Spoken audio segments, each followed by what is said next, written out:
ದಾಂಡೇಲಿಯ ತಾಲೂಕು ಆಡಳಿತ ಸೌಧದಲ್ಲಿ ಪಂಚ ಗ್ಯಾರಂಟಿ ಯೋಜನೆಯ ಪ್ರಗತಿ ಪರಿಶೀಲನಾ ಸಭೆ. ಪಂಚ ಗ್ಯಾರಂಟಿ ಯೋಜನೆಯ ಕುರಿತಂತೆ ದಾಂಡೇಲಿ ನಗರದ ಅಂಬೇವಾಡಿಯಲ್ಲಿರುವ ತಾಲೂಕು ಆಡಳಿತ ಸೌಧದ ಸಭಾಭವನದಲ್ಲಿ ಗುರುವಾರ ಸಂಜೆ 4 ಗಂಟೆ ಸುಮಾರಿಗೆ ಪ್ರಗತಿ ಪರಿಶೀಲನಾ ಸಭೆಯು ಜರುಗಿತು. ತಾಲೂಕು ಪಂಚ ಗ್ಯಾರಂಟಿ ಯೋಜನೆಯ ಅನುಷ್ಠಾನ ಸಮಿತಿ ಅಧ್ಯಕ್ಷ ರಿಯಾಜ್ ಬಾಬು ಸೈಯದ್ ಅವರ ಅಧ್ಯಕ್ಷತೆಯಲ್ಲಿ ನಡೆದ ಸಭೆಯಲ್ಲಿ ತಾಲೂಕಿನ ವಿವಿಧ ಇಲಾಖೆಗಳ ಅಧಿಕಾರಿಗಳು ಭಾಗವಹಿಸಿದ್ದರು.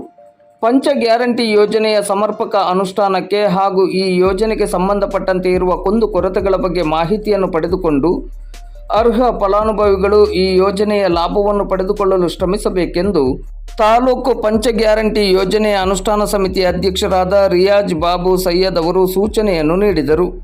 ಸಭೆಯಲ್ಲಿ ಪಂಚ ಗ್ಯಾರಂಟಿ ಯೋಜನೆಯ ತಾಲೂಕು ಅನುಷ್ಠಾನ ಸಮಿತಿಯ ಸದಸ್ಯರಾದ ರವಿ ಚಾಟ್ಲಾ, ದೇವೇಂದ್ರಪ್ಪ ಹನುಮಶೆಟ್, ರಮೇಶ್ ಶೆಟ್ಟಣ್ಣವರ್, ದಾವಲ್ ಸಾಬ್ ನೀರಲ್ಗಿ, ಪರಶುರಾಮ್, ವೀರೇಶ್ ಯರಗೇರಿ, ಅಡಿವಪ್ಪ ಭದ್ರಕಾಳಿ, ಅಶೋಕ್ ನಾಯ್ಕ್, ಸಿದ್ದರಾಜು ಗಜಗಲ್, ಜಾನು ವಿಟ್ಟು, ರೇಷ್ಮಾ ಇಮ್ತಿಯಾಜ್ ಮತ್ತು ಛಾಯಾ ಪಿಶಾಳೆ ಉಪಸ್ಥಿತರಿದ್ದು ಅಗತ್ಯ ಸಲಹೆ ಸೂಚನೆಗಳನ್ನು ನೀಡಿದರು.